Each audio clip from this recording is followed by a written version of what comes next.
Hi guys, Peach's Railway videos here. Today I'm continuing the build of my PDF models Elite Class Quarry Hunslet.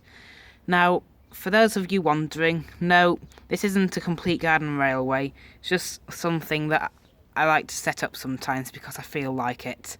Sometimes I like to run my coach on here, which, by the way, it's completed the Quarryman's coach apart from the paint, with a lot of help from Quarry Steam, who gave me a lot of advice because the wheels kept on blocking up at first. So fortunately now that's fixed. So alright then, the PDF model's Quarry Hunslet. So it might look a bit less complete than last time. That's because it isn't actually put together. I just do that for the videos. Anyway, so for a start, this is where the actual progress has happened with it. The cylinders. So I'm only filming with one hand, so sorry if it gets a bit shaky, but they move now. They move. It's magical. And there, so does that, so that's cool.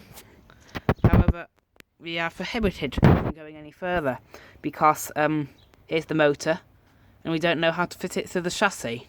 Now, we have consulted the YouTube instructions, but here's what they say. You should be able to know how to fit a motor inside a gear chassis anyway. So that was quite helpful. Anyway, now I'm going to show you some clips of me just moving the coach. So, as you can tell, it moves quite freely along this yard of track. Quite happy with that. I made it the night after it arrived, which was the night I filmed the last update. So, there we go. Hopefully you can see that. Looks great. All I need to do now is paint it and add the brakes and bam, we're done.